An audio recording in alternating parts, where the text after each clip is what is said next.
고린도서 4장 7절부터 11절까지 말씀을 통해서 후배를 닮은 사람이라는 제목입니다. 우리나라에서는 사람을 평가할 때 학부를 어느 학교를 나왔냐, 학벌이 좋냐, 직업이 어떤 직업이냐, 그리고 재산이 많으냐, 인물이 출중하냐, 이런 걸 보고서 뭐 결혼 상대자를 선택하든지 사람을 평가합니다. 그리고 너 나이가 몇 살이냐, 나이를 가지고 나이 먹은 걸 가지고 또 말하는 사람들이 있어요. 미국서는요, 나이가 많고 적은 게 문제가 아니고 좋은 학교를 나왔느냐, 공부를 못했냐, 좋은 직업을 가졌느냐, 돈이 많느냐, 그런 것보다 사람의 가치를 평가할 때 그 사람의 마음속에 무슨 생각을 가지고 무슨 꿈을 가지고 무엇을 위해 사느냐가 그 사람에게 중요한 거예요. 학벌이 좋고 돈도 많고 좋은 높은 지위에 있어도 자기가 추구하고 있는 삶에 지향하는 목표와 자기의 삶의 방향이 저속한 이 땅에 속한 것, 보잘것없는 것을 추구하며 사는 사람이 있어요. 영원한 것, 가치 있는 것, 보람 있는 것을 추구하지 않는다면 그 사람을 거기에 평가할 수 있는 거예요. 사람은 무엇을 위해 사느냐, 무슨 생각이 담겨 있느냐가 중요한 거예요. 그래서 사람의 생각이 자기를 지배하고 자기를 미래가 선택되게 해요. 지금 우리나라가 아주 양극화되어 있어요. 요즘도 토요일 날만 되면 서울 그 광화문광장에 민노총에서 대부를 하는데 윤석열 물러가라요. 제2의 이완용이 돼요. 윤석열이가 일본 가서 국교 정상화, 일본과의 관계를 정상화한 제2의 이완용 매국노를 합니다. 미국에 가서 미국의 바이든 대통령이 윤석열 대통령을 아주 극진히 그랬어요. 서울대학을 나와서 그런지 영어를 잘하더라고요. 미 의회에 가서 영어로 연설을 다 하고, 하버드 대학에 가서도 영어로 연설을 하고, 그리고 그 만찬 자리에서 영어로 미국인들이 즐겨 부르는 노래를 영어로 부르는 걸 보고, 뭐 그냥 인기가 폭발했어요. 그것이 미국 사람만 보는 게 아니라 영국, 프랑스, 독일, 이탈리아 이런 나라 국가 정상들이 그걸 보면서 윤석열 대통령에 대한 그런 인상과 코리아에 대한 인상이 새로워졌어요. 프랑스의 사르코지 지금 대통령 이 사람이 지난번에 도쿄에서 모인 그 G7 국가 정상들이 모인 자리에서 그냥 윤석열한테 와서 먼저 말을 걸고 가까이 하려고 그러고 있어요. 그냥 먼저 문재인 대통령 시절에는 아무도 문재인 곁에 오지도 않고 많은 채도 안에서 완전히 투명인간 취급을 해왔어.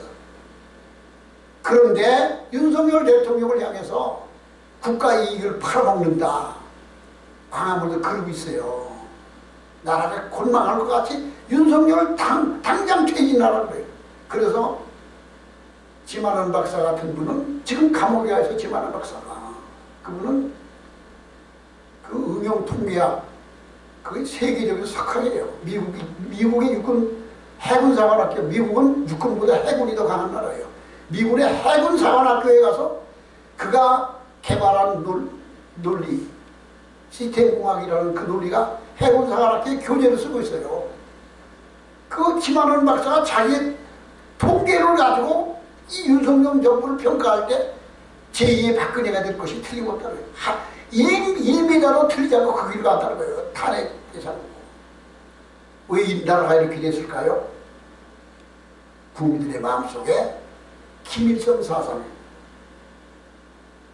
이석기라는 사람 감옥에 갔다 왔잖아요. 가석방이 됐는데 북한을 방문한 게 140m를 계속 갔다. 평양 가거나 개성공단 가는 게 아니라 평양 중심부에 간 방문한 게 114회 140m를 계속 드나들었어. 제가 지난번에도 그런 말 했죠. 이 대한민국은 지금 북한의 김정은이죠. 지금 그 젊은 녀석 그가 다스리는 나라입니다.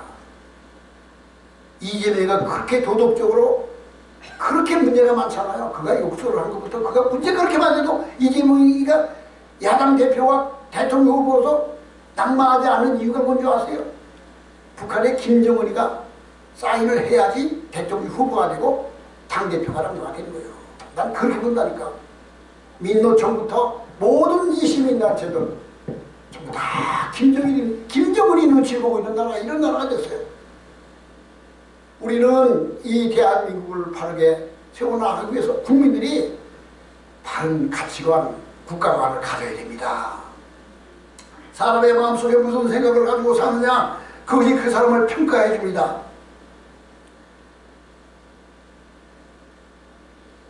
그래서 이 보배를 진로에 담았으니 이는 심히 큰 능력이 하나님께 있고 우리에게 있지 함을 알게 하렵니다. 영국의 철학자인 프랜시스 베이컨은 인생의 세 가지 곤충에 비유한다고 말했습니다. 첫째로 거미와 같은 인생이 있다고요. 남에게 해를 끼치는 백해무익한 사람이 있다. 두 번째, 개미와 같은 인생이 있다. 부지런히 일해서 자기를 위해서 일하지만 남에게 피해를 주지 않지만 자기의 이익만 위하여 사는 사람이 개미 같은 인생이다. 세 번째는 꿀벌과 같은 사람이 있다. 열심히 일하지만 꿀을 생산해서 다 사람을 유익하게 하는 사람. 나는 이 세 중에 어떤 사람일까? 남에게 해를 끼치는 사람인가? 나만 위하여 사는 사람인가? 나를 위해 살지만 다른 사람을 위하여서 인류를, 이웃을 위하여 도움을 주는 사람인가를 자신 스스로 평가해 봐야 됩니다. 제가 또 이 역사 얘기, 우리나라 이야기를 하게 되는데, 대한민국이 제가 조사해 오니까 1964년도 박정희 소장이 5.16 쿠데타를 해가지고 정권을 잡고서 나라가 가난하기 짝이 없어요. 국민소득이 64불인가 돼요. 전 세계에서 마지막 번째, 두 번째, 끝에 여섯 번째. 케냐인가 우간다 다음으로는 못 살. 국민소득이 1년 1인당 64불밖에 안 되는 나라. 그래서 박정희 대통령이 최고위 의장이 되었다가 필리핀의 마르코스 대통령을 만나러 갔어요. 왜? 원조해달라고. 필리핀이 그 다음에 일본 다음으로 잘 사는 나라였어요. 마르코스 대통령 시절에. 마르코스 대통령을 만나러 가서 원조를 요구하려고 갔더니 마르코스가 필리핀 마닐라에 있으면서도 박정희 안 만나줬어. 안 만나줬다니까. 그래서 겨우 필리핀에 벽시 얻어가져왔어. 그렇게 무시당하던 나라야. 서울에 있는 장충기획관을 필리핀에서 가서 지어줬어. 김포공항도 필리핀에서 가서 지어줬다니까. 그렇게 잘 살았어, 그 당시에. 필리핀 마닐라에서 그 당시에 무하메드 알리와 패터슨이가 누구하고 세계 프로복싱 경기를 한 적이 있었어. 마닐라에서. 왜 거기서 했을까요? 그때 부자 나라니까. 근데 1980년도인가 필리핀 의회에서 필리핀에 와 있는 미군들 우리는 귀찮다. 당장 떠나가라. 국회에서 투표를 했는데 한 표 차이로 가결이 됐어. 이 미군이 다 부탁사한테 가버렸어. 그 다음부터 필리핀에 와 있는 의화들이 다 빠져나가고 중국이 와서 곁에 와서 막 이어오라고. 나라가 거지 나라가 돼가지고 지금 필리핀 사람들이 한국 와서 분발이 하고 있어요. 그 박정희 대통령이 쿠데타를 한 후에 1964년도에 제가 그때 기억나는 게 수출해서 외화를 벌자. 수출 머리카락을 잘라서 팔아라. 뭐 그냥 도끼털을 깎아서 팔으라고. 그래가지고 수출 위주 정책을 했는데 1964년도에 수출 1억 불을 달성하고 수출의 날이라고 그냥 대형 행사를 했어. 1964년도에 수출의 날을 1억 불 달성했대, 수출을. 그런데 1977년도에 100억 불이 됐어. 79년도에 박정희 대통령이 총 맞고 돌아가셨잖아요. 80년도에 전두환이 대통령을 이어받고 난 후에 175억 불이 됐습니다. 79년도 150억 불. 수출이 64년도에 1억 불을 달성했다고 그렇게 난리쳐 수출하는 사람들 표창을 주고 은탁, 금탁 사람들 주던 그 나라가 1979년도에 150억 불, 82년도에 175억 불, 85년도에 300억 불, 1988년도에 600억 불을 달성했는데 전두환이가 정권을 내놓고 노태우에게 물려준 때 우리나라의 무역 수지가 600억 불을 달성했습니다. 그래서 우리나라는 지금 박정희 대통령이 대단하게 우리나라의 경제 발전을 일으켰지만 그만큼 큰 역할을 한 사람이 전두환입니다. 전두환 시절에 경제 성장률이 하나가 10%씩 14%씩 올랐어요. 그래서 100억 불이 600억 불이 된 거예요. 전두환이는 군인이야. 경제를 몰라. 미국에서 공부하고 온 김재익이라는 그 석학을 경제 공부를 계속하는 거야. 김재익이가 전두환 때 경제 가정교사가 돼서 가르쳐. 모르니까 김재익 경제수석을 향해서 경제는 당신이 대통령이야. 당신께 다 맡길 거야. 그러면서 김재익이가 경제 개발하면서 나라가 그냥 급속부문했어요. 그 당시에 우리나라가 그 박정희 대통령이 중화 공부를 이셨지만 이거 가지고 안 돼요.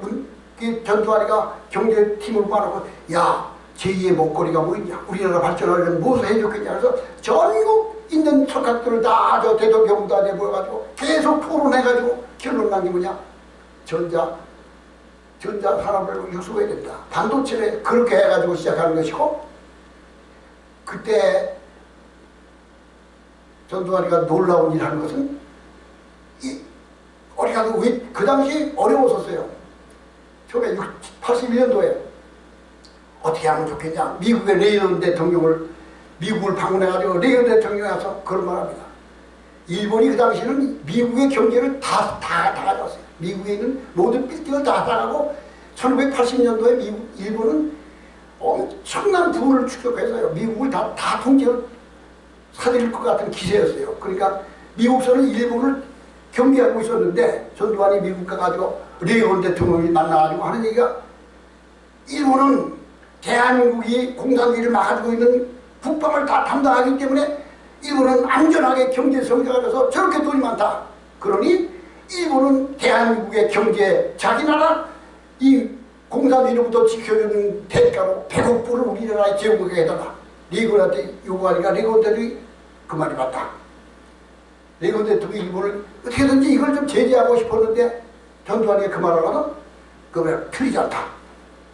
일본에 낙하수 내 국무총리장에서 너희들 한국에 100억 불을 차관을 줘라. 그래서 결과가 40억 불 받았어. 놀라운 일입니다. 그걸 가지고 나라가 이렇게. 그래서 2004년에 2,500억 불. 이게 놀라운 일입니다. 2009년도에 3,640억 불. 2011년도에 1조 달러를 달성하는 놀라운 부의 경제부의 나라가 됐습니다. 우리나라에 박정희 대통령 같은 사람이 있었기 때문에 전두환 같은 사람이 있었기 때문에 우리가 지금 잘 사는 거예요. 그런데 전두환이는 역적을 만들었어. 이게 지만은 봐서 윤석열 대통령이 지금 가고 있는 길이 제2의 전두환을 간다는 거예요. 일미일체지도 안 틀린다는 거예요. 왜? 좌파들이 나라를 그렇게 하고 있다는 거예요. 정신 차리라는 거예요. 나라가 그렇게 어려워서 우리나라가 그런 분들이 있어서 나라가 이렇게 잘 된 거예요. 무엇을 꿈꾸며 무엇을 지향하고 사는 자가 그 사람의 가치를 평가해 주는 것입니다. 우리는 우리 속에 어떤 생각을 가지고 어떤 꿈을 가지고 어떤 삶의 목표를 가지고 살아야 될까. 첫째로 우리는 내 속에 하나님이 계셔야 됩니다. 내 속에 예수 그리스도를 모셔드리고 사는 사람이 가장 보배롭고 고귀한 사람입니다. 저는 베트남, 중국 몇 개 국가가 동남아를 가봤지만 베트남도 그렇고 태국도 그렇고 라오스도 그렇고 인도도 그렇고 기독교 문명이 아닌 나라. 인도는 힌두교야. 다신교야. 인도는 다신교는 다귀신이다. 그래서 인도는 소가 신이라고 해서 소를 안 잡아먹어. 유대인 거리에 소들이 어리석은 걸 걸고 다니고 대리고 찾기를 막으면 빵빵거리도 안 돼. 지가 소귀신이 지나갈 때까지 기다렸다 간다니까. 저 태국이라든지 라오스 같은 불교 국가들, 그곳에 가면 그 사찰 같은 데 들어가 보면 그 휘황찬란하게 담창을 해놓고 금붙이를 붙여서 노란색으로 칠해놓은 그런 것을 보면, 제가 가서 그걸 보면 뭔지 모르게 이게 느낌이 오지도 않고 아주 그냥 안타까운 마음이 들어. 그래서 김정필 부여 출신 김정필 총리가 전 세계를 다니면서 결론 낸 게 뭐냐, 기독교 문명 있는 국가는 다 잘 살고 불교 문명 있는 국가들이 다 후진국이 됐다는 걸 자기가 깨닫고 내가 기독교인이 되었다고 할 말이 있었습니다. 그리스도의 복음이 있는 곳에는 반드시 번영이 있고 반드시 인권과 반드시 시장 경제와 번영하는 나라가 된 거예요. 우리 속에 예수를 모시고 사는 사람이 가장 고귀한 사람입니다. 영국이라는 나라가 제일 번성하던 시기가 영국의 빅토리아라고 하는 여왕이 다스리던 시대가 영국이 가장 번영하던 시기였습니다. 그래서 그 당시에 빅토리아가 다스리던 나라가 그가 59년 동안 여왕을 했어요. 18살에 여왕이 돼서 80몇 세 죽었어요. 82세인가? 빅토리아가 다스린 그 시대에 영국을 해가 지지 않은 나라였어요. 왜? 미국이 식민지, 아르헨티나가 식민지, 인도가 식민지, 저 호주가 식민지, 전 세계가 다 식민지, 해가 지지 않는 나라예요. 근데 빅토리아는 18살 때 왕이 계승자를 꿈도 꾸지 않아. 왕이 수업도 안 받아서 자기 어머니하고 사이가 나빠서 어머니하고 평생을 의존하고 살던 여자예요. 외롭게 가난하게 키가 155cm밖에 되지 않은 혈위병 환자예요. 피가 흘러내면 멋지라는 그런 병들은 여자아이가 있는데 어느 날 자기 침실에 와서 누가 문을 두드려 문을 열어보니까 영국 황실의 캔터부리 대주교가 와서 여왕폐하 내일 아침에 증위심에 나오십시오. 놀라운 일이라. 강화도령인 이호직인가 하는 그 강화도령한테 가서 그냥 그 순교가 죽은 다음에 왕위 계승자를 누굴 태울 거냐 똑똑한 놈을 세워봤대. 어디 가서 제일 무식하고 바보 같은 허수아비를 세워놔야 안동기 씨가 마음껏 저들이 국가를 말아먹을 테니까 찾아낸 것이 강화도에 있는 머슴살이라는 그 왕손 가운데 하나였던 그 불러서 찾아왔어. 강화도에 금포도사 왕을 찾으러 맞이하러 가니까 나무 지고 내려오다가 자리 잡으러 오다가 도망쳤어요. 그렇게 데려다가 왕을 삼은 게 저쪽이야. 그렇게 데려다 한 게 빅토리아야. 근데 그는 왕국에 자기 문을 두드리면서 폐하 내일 아침에 증위심에 오십시오 하는 그 순간 바로 엎드려서 하나님 앞에, 하나님, 이게 무슨 소리입니까? 하나님, 이게 무슨 일입니까? 나를 도와주세요. 내게 지혜 주세요. 왕궁에 들어가서도 자기 집무실 옆에 기도실을 만들었고 따라다 이랬습니다. 빅토리아는 하나님이 그에게 솔로몬까지 지혜 주시고 좋은 사람을 만나게 하고 좋은 사람을 만나게 하고 영국이 세계 가장 강력한 나라가 된 거예요. 그가 기도하는 사람 예수를 제대로 알았기 때문에 영국이 그렇게 번영한 나라가 됐다는 거예요. 그 당시에 그 시기에 대한민국에서는 누가 있었는가? 고종황제의 부인이었던 민비가 있었어. 민비는 무당을 그렇게 좋아해요. 무당이 그 윤씨무당이라는 서울 종로상가에 가면은 동묘라고 하는 사당이 있어. 동묘. 그 사당이 나는 이게 뭔가 하고 들여다보니까 물이 잠겨서 이렇게 창살을 내려보니까 한 중앙에 이렇게 생긴 동상이 하나 있는데 이게 관장의 동상이 하나 있어. 민비가 고종한테 내가 섬기는 관장 귀신이 사랑을 지어달라니까 사랑을 지어주세요. 그래서 고종이 지어준 게 그 동묘인데 이런 무당들 가운데 관장 귀신 무당 있잖아요. 관장 귀신 섬기는 무당. 그 관장 귀신이야. 민비가 그 당시에 영특한 여자였는데 예수를 모르니까 무당에게 절하고 일본군이 오면 부족을 묻고 구슬하고 그냥 대고서 매일 굿이냐고 별짓을 다 했어. 그냥. 그러니 나라가 어떻게 됐겠어. 또 하나 얘기하게.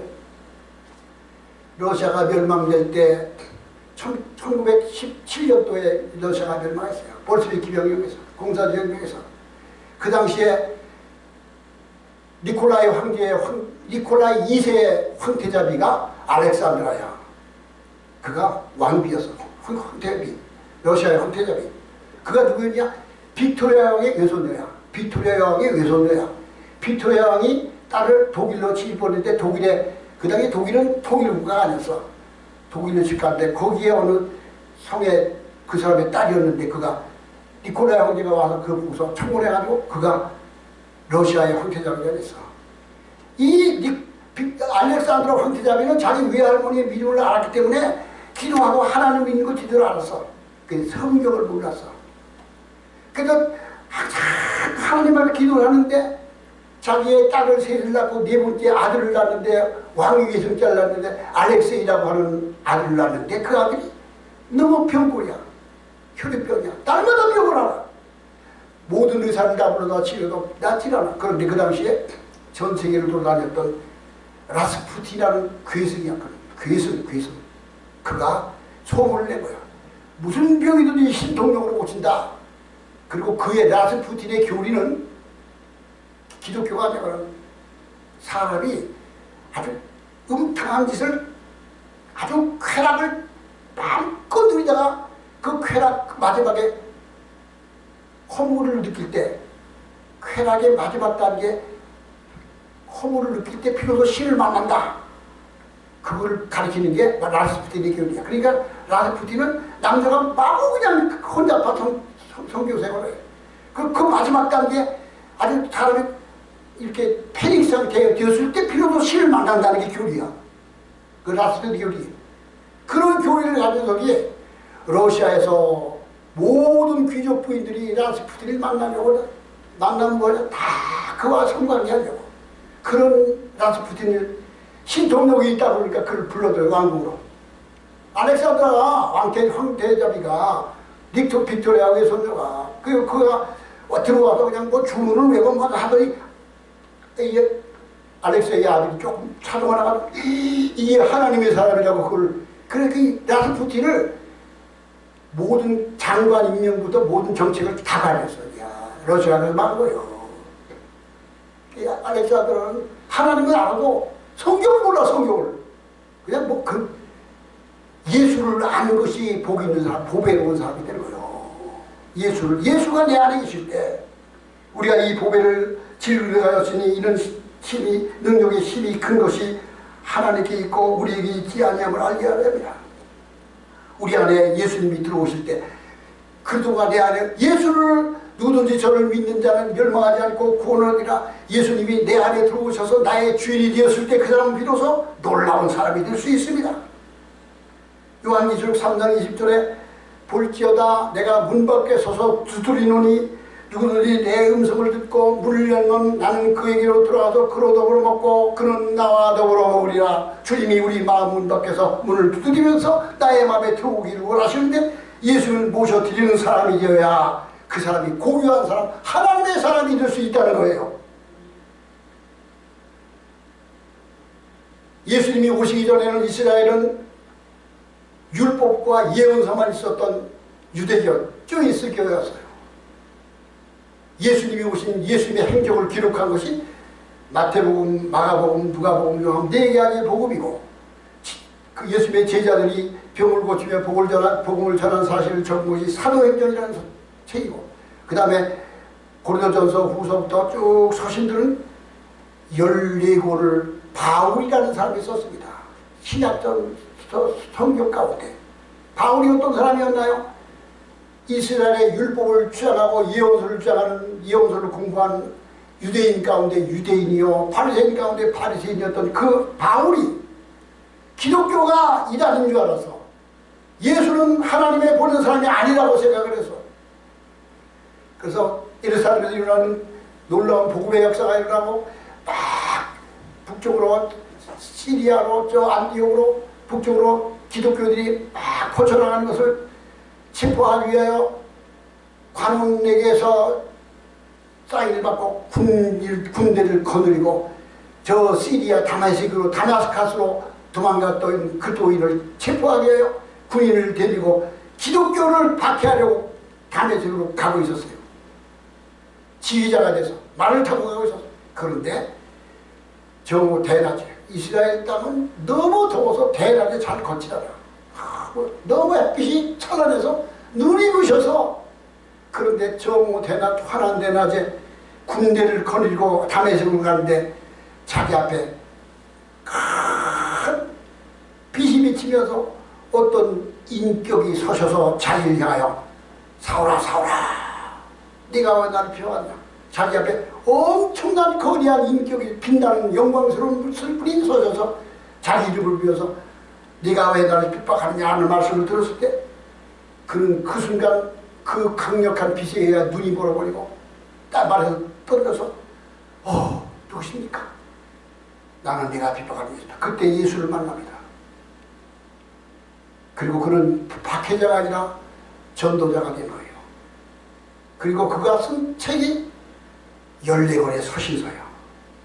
바울은 예수를 만남으로 인하여 그의 삶이 완전히 변화돼서 신약전서의 기반 텍스트를 교리적인 기초를 놓을 수 있는 위대한 사도가 될 수 있었던 것은 예수를 만났기 때문입니다. 사람이 복된 사람이 되려면 우리가 예수님을 만나야 됩니다. 예수님이 내 안에 들어와 계셔야 됩니다.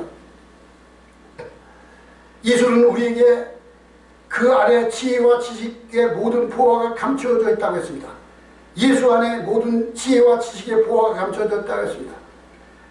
고린도서 1장 30절에는 그리스도는 하나님께로부터 와서 우리에게 지혜와 의로움과 거룩함과 구속함이 되었다고 했습니다.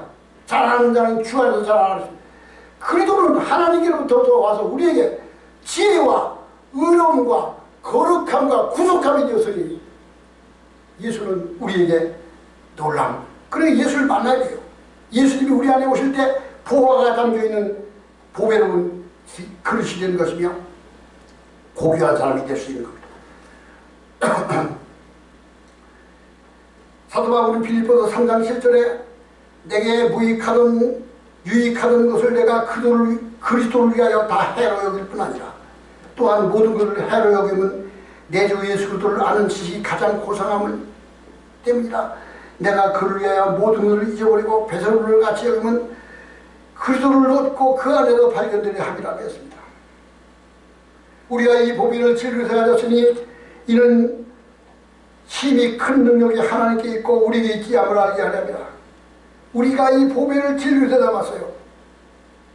우리 안에 예수님이 들어와 계시면 사방으로 우겨싸임을 당해도 쌓이지 아니하며 답답한 일을 당해도 낙심하지 아니하며 박해를 받아도 버림받지 아니하며 거꾸로 뜸을 당해도 망하지 아니한다고 했습니다. 항상 우리는 예수 그리스도 안에서 승리할 수 있다는 거예요.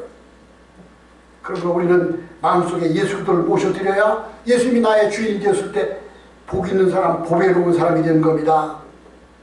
찬송가 가운데 94장 주 예수보다도 귀한 것은 없네. 찬송가 있어요. 주 예수보다도 귀한 것은 없네. 이 세상 부귀와 바꿀 수 없네. 이 세상 명예와 바꿀 수 없네. 예수님은 우리의 보배가 되시며 나의 삶의 주인이 되십니다. 그러므로 너희 안에 있는 믿음을 너희가 믿음을 확신하고 너희가 믿음에 있는가를 자신을 스스로 시험하여 너희가 그래도 예수 안에 있지 아니하면 너희는 버리운 자니라. 그렇습니다. 예수가 우리 속에 들어와 있는 사람이 복 있는 사람, 고귀한 사람, 보배로운 사람이 될 수 있습니다.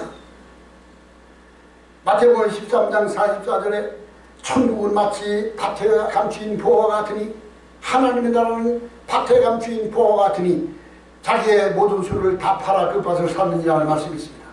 어떤 농부가 남의 땅을 빌려서 소작을 하는데 땅을 파다 보니까 깊이 파다 보니까 그 속에 어떤 딱딱한 게 있는데 보니까 상자가 담겨 있는데 상자를 열어보니까 보배가 들었어.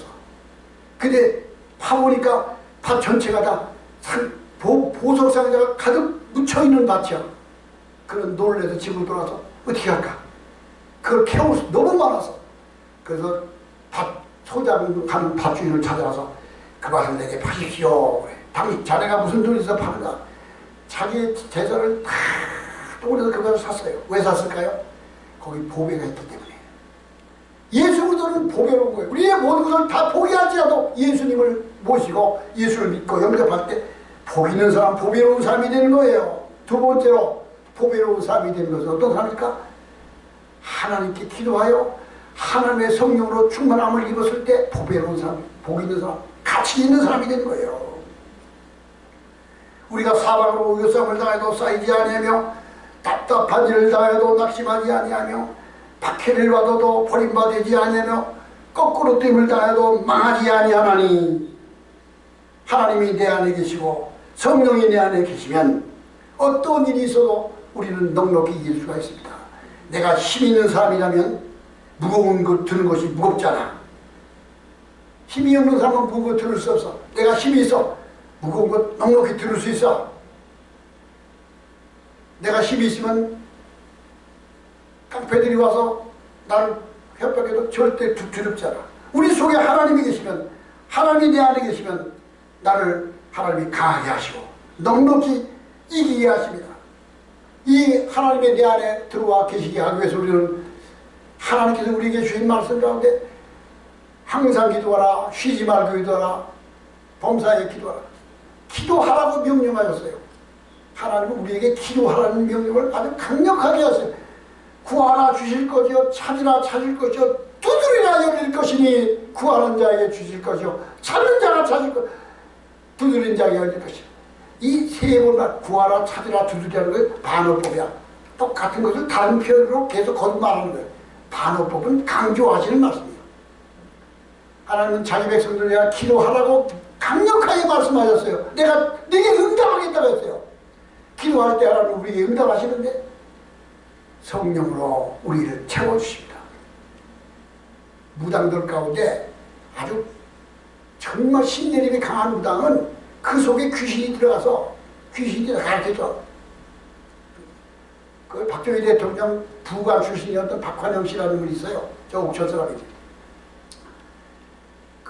그분의 그 부인이었던 형이 우리 교회 내부를 왔었어.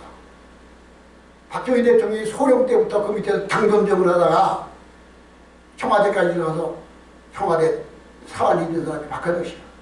이 사람이 그냥 부인이 욕설 사람인데 남편이 군대가 있는데 자꾸 저전군단이잖아. 그러니까 나라다 우리 남편 잘 되게 해달라고 매일같이 새벽마다 물 떠오르고 빌었대. 나라다 남편 잘 그게 아주 자기의 습관이었대. 근데 어느 날 잘 돼가지고 박정희 대통령까지 되고 자기의 남편은 대통령 청와실에 부관까지 되고 출세가 막 올라갔어. 그러니까 돈이 많아서 저 세금쪽에다 절을 하나 샀대. 그러고 났는데 이 부인이 신내림이 온 거예요. 신내림이. 그래서 그냥 자지러지게 죽을 것 같아. 병원에 가면 아무 증상이 없어. 또 자지러지게 알고 보니까 아유 당신은 신내렸다고 받아들이지 않으면 자식이 망한다고 뭐 이래가지고 받아들여. 무당이 됐어. 딸을 셋을 낳고 막내 아들인데. 그러니까 이 양반 아들 우리 교회 왔었어요. 조신하신 아줌마 할머니인데 자기가 무당이 있다는 것 때문에 자기 아들만 쳐다보면 그냥 가슴이 무너졌대. 어떻게 하면 내가 이걸. 그때 그분이 하는 말이 무당이었을 때 이렇게 앉아있으면 누가 찾아오는 사람을 이렇게 보면 뒤에 따라오는 귀신이 보인대. 그럼 넌 당신 못 되겠지? 그럼 다 맞춘대. 칼도 탔대. 칼을 타는데 이렇게 무겁게 얘기하고 정한 마음으로 칼을 가는데 깔아가지고 종이를 갖다 이렇게 걸리면 쫙 찢어질 정도로 그렇게 칼을 갈아야지 무당이 칼을 타는 거예요. 이런 데 있는 선무당들은 칼도 가져갖고 이렇게 막 지팡이 짚고 이렇게 올라서서 잠깐 올라가서 내려가지고 칼 타다고 사기치는 무당도 있어. 자기 칼을 탔는데 자기 집 앞에 사람들이 그냥 골목까지 자기 신내림을 보러 왔었대. 무당 귀신이 그런 거예요. 귀신이 그런 거예요. 이와 같이 우리는 하나님의 신이 내 안에 오시면 충만하게 오시면 지혜를 주시고 의로움을 주시고 거룩함과 구속함을 주시고 기쁨이 충만해. 기쁨이 충만하고 감사가 충만하고 술이 취한 것 같이 하나님의 지혜를 가르쳐주는 것이 성령의 충만이에요. 그래서 어떤 고난이 와도 넉넉히 이길 수 있어요. 귀신이 와도 이길 수 있어요. 제가 그런 얘기 하잖아요. 요즘은 이놈들이 오질 않아. 귀신이 찾아와. 자면은 잘 때 금방 난 알아채. 이렇게 오는 거야. 금방 알아채. 그럼 이놈 또 왔구나. 야, 이 더러운 저주받는 나. 네가 왜 날 찾아와? 너는 장차 무종에게 들어가려냐. 당장 꺼져. 그럼 가버려. 나도 알아. 귀신 온 거 그냥 보이질 않아. 그냥 금방 알아. 귀신이야, 귀신. 하나님이 함께하면 귀신이 찬양을 많이 부르죠. 귀신이 떠나가요. 찬양 부르면. 기도하는 사람, 성령 충만한 사람에게 하나님은 고귀한 사람이, 보배로운 사람이 되게 하십니다. 그 안에 은사가 주어집니다. 그러므로 하나님 앞에 기도할 때 가정이, 교회가, 나라가 부강한 나라가 됩니다. 엘리사를 가리켜 이스라엘의 방패라고 했습니다. 나라를 지키는 자라고 했습니다. 영국의 메리 요한이 프로테스탄트 기독 개신교 교인들을 박해하고 감옥에 가두고 죽이고 할 때 영국의 유명한 존 낙스 목사님은 금식하며 기도합니다. 하나님, 이 나라를 박해 중에 놓아주시겠습니까? 이 나라를 구원하여 주옵소서 라고 기도할 때, 금식하며 기도할 때 박해를 가하던 메리온이 벼랑간 급사해 죽어버리고 박해가 끝나버렸어. 기도하는 사람은 나라를 구할 수 있어요. 근신하라 깨어라. 너희 대적 마귀가 우능사자같이 두루다니며 삼킬 바를 찾나니 너희는 믿음을 굳게 하여 저를 대적하라. 하나님의 성령으로 충만하고 기도하는 사람이 되었을 때 그 사람의 보배로운 사람, 복 있는 사람이 되는 줄로 믿으시기 바랍니다. 기도해야 돼요. 기도해야 돼요. 항상 깨어 기도해. 길을 걸어가면서도 의뢰받은 성령 받으면 좋은 게 뭐냐. 운전하면서도 길을 가면서도 산에 가서 등산하면서도 기도할 수 있다. 밤으로 계속 기도해. 기도해. 기도하는 거예요. 하나님과 내가 하나 되는 거예요. 세 번째로는 십자가를 지고 주님을 따라갈 때 우리가 항상 예수 죽인 것을 우리 몸에 짊어지면 예수의 생명이 또한 우리 죽을 몸에 나타나게 하리라. 예수 죽인 것을 짊어지다는 것은 자기 십자가를 지는 걸 말하는 것이며 주님의 가신 길을 따라가는 걸 말하는 거예요. 주님처럼 살기를 소원하는 사람, 보배로운 사람이 되는 겁니다. 너희 안에 이 마음을 품으라고. 그래도 예수의 마음이니 그런 근본 하나님의 본체시나 자기를 비워 종의 형체를 가지고 예수님은 하나님의 본체셔서 이걸 아는 게 제일 중요해요. 예수님은 누군가? 예수님은 사람이었지만 무화과나무에도 열매도 따먹고 물도 마시고 음식도 섭취하던 인간이었지만 그는 몸을 가지신 하나님입니다. 말씀이 육신이, 하나님이 육신이 되어서 말씀이 육신이 되어 우리 가운데 임하십니다. 하나님의 영광을 보니 그 영광을 본다. 예수님은 하나님이 사람이 된 분이에요. 그런 분이 하나님이 천사같이 나타나는 게 아니라 어린아이가 돼서 인간이 되어 오셨어. 그리고 33살 때 십자가에서 처형받아 죽으면서 못 박혀 피를 쏟아 죽으면서 예수님이 십자가에서 죽으신 것은 이스라엘 백성들이 죄 지은 사람이 속죄를 하기 위하여 양을 가지고 속죄 제사를 드리듯이 양을 한 마리 잡아 제사를 드리듯이 예수님은 자기 몸을 들여 자기가 죽음으로 말미암아 지구상에 살고 있는 70억의 인구들, 앞으로 태어날 인구들 모든 사람의 죄를 다 자기가 짊어지고 자기가 저주를 받아 마시고 자기가 완벽한 희생제물 속죄양이 되어서 어린 양이 되어서 죽으셔서 예수의 죽으심은 인류의 모든 죄를 다 청산해버리고 처리해버린 완벽한 구속이 된 거예요.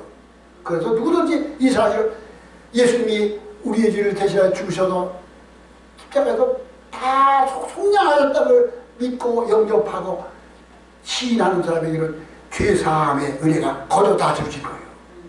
그리고 하나님의 자녀가 된 거예요. 구원함이 이루는 거예요. 놀라운 비밀입니다. 이게 복스러운 비밀이야. 복스러운 소식, 복음이야. 그래서 예수님은 근본 하나님의 본체시나 자기를 하나님과 동등됨으로 여기지 아니하고 자기를 비워 사람의 모양으로 나타나서 사람의 모양으로 주기까지 복종하셨으니 하나님이 그를 지극히 높여 모든 이름 위에 뛰어난 이름을 얘기하시고 모든 입으로 그를 주요 신하게 하시고 모든 무릎이 그에게 꿇게 하시고 하나님의 영광을 누리게 합니다. 우리는 예수님이 가신 길을 따라가는 자가 되어야 돼. 예수 믿고 안일하고 편안하게 사는 것이 우리의 삶이 아니야. 주님 가신 길을 나도 따라가겠다. 십자가를 주고 따라가겠다는 믿음의 주요 온전케 하시는 예수를 바라보자. 그는 그 앞에는 기쁨을 위하여 십자가를 참아서 부끄러움을 개의치 아니하시더니 하나님 보좌 우편에 앉으셨느니라. 우리는 예수님을 나의 구주로 삼고 예수님처럼 살기를 소망해야 되는데 많은 그리스도인들이 십자가를 지고 주님을 따라가는 길을 거부하고 자기 안일과 자기 유익과 자기 인간적인 생각을 따라가는 것은 보배로운 사람, 복된 사람이 될 수 있는 게 아니에요. 은혜를 받았어. 높은 지위에 올라왔어요. 감독이 되고 목사님이 되고 장로님이 되었는데도 주님 가신 길을 따라가려고 하지 않고 성령을 모시지 않고 살면은 보배로운 사람이 될 수 없는 거예요. 우리는 예수 안에서 보배로운 사람, 이 세상에서 필요한 하나님을 영화롭게 하고 모든 사람에게 유익을 끼치는 복된 사람이 여러분 가져가 되기를 바랍니다. 다 같이 기도하시고